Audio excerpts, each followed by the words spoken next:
Oh yeah, I gotta be honest with you. I know Ferrari, even being one of the most iconic teams in motorsports history, will always find a way to fumble the bag like it's their full-time job. But what happened yesterday during the Hungarian Grand Prix honestly defied even their standards of chaos. And I say that as someone who's already numb to the usual strategy fails. But this time, it wasn't just a bad call or a slow stop. It actually broke Charles Leclerc mentally on live radio. Like, this guy's been their loyal servant for 7 years, trusted them through engine bans, pit lane disasters, and even contract extensions when he probably shouldn't have. But this was the race where he snapped. Full meltdown, full vent session, and honestly, it felt less like team radio and more like therapy, just with 70 laps in a crowd. And Lewis? Bro casually drops a "he's useless" in a Ferrari like it's just another race comment, and at that point you can't even be mad, it's just sad funny, because watching Charles slowly unravel on the radio while the pit wall does absolutely nothing feels more like a dark comedy than an F1 race. And yeah, maybe it's not even funny anymore, but tell that to Ferrari, who apparently thought this was all fine. Okay, so coming into Hungary, fresh off Spa, the vibes were already pretty low if you're a Lewis Hamilton fan. Or honestly, just someone who doesn't enjoy watching one of the greatest drivers of all time being slowly reduced to a broken radio signal in a red suit. Spa was already a mess. Yeah, he did some damage control and made it from P18 to P7.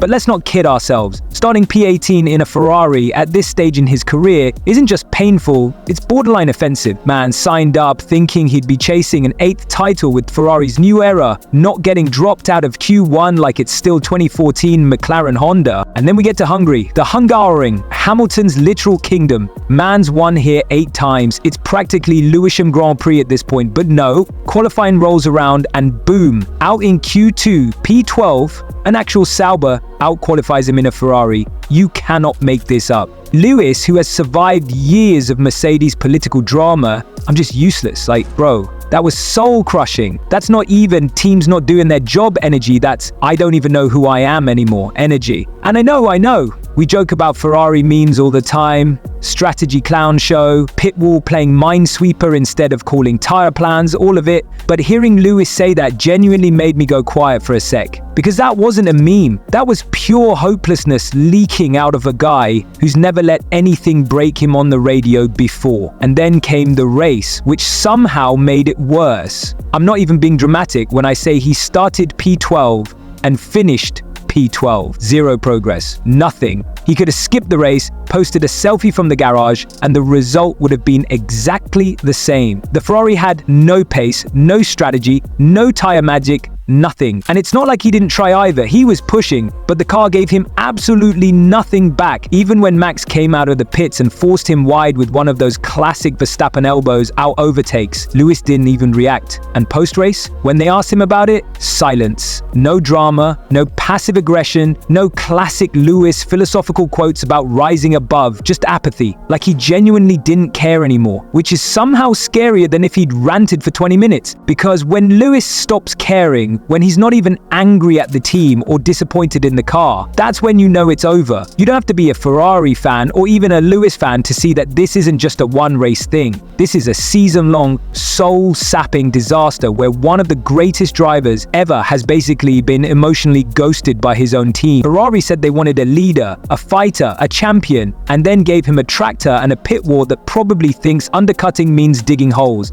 And look, I'll always roast Ferrari because they make it so damn easy, but this Lewis situation isn't even funny anymore. It's not a meme, it's a man genuinely drowning in red paint. And at this point, I'm just hoping someone throws him a lifeboat before he retires, looking like 2018 Sebastian Vettel with more PTSD and less podiums. Alright, so let's talk about Charles Leclerc and how Ferrari somehow manages to take pole positions and turn them into pain and character development arcs. I mean, at this point, Ferrari's strategy team is basically Charles's greatest rival. Not Red Bull, not McLaren, not even George Russell sending one down the inside. It's literally the people on the radio with calculators and spreadsheets. Now, coming into the Hungarian GP, expectations weren't exactly sky high. Ferrari were trailing in every practice session, especially behind the McLarens, and it looked like another one of those weekends where everyone just shrugs and says, "Yep, classic Ferrari." But then boom, Charles freaking Leclerc takes pole, his 27th career pole, and I jumped. Everyone jumped. Even Charles looked shocked, like he wasn't ready to be at the top of the timing sheet in a Ferrari of all things. But okay, we celebrated. We dared to believe for a second maybe Hungary would finally be the day where Ferrari doesn't do Ferrari things. Race day, turn 1. I was genuinely expecting Oscar to just breeze past him at the start, but surprisingly, Charles held on to the lead, which was actually impressive. He managed the pace decently in the first stint too, but then came the part where Ferrari had to think, and as always,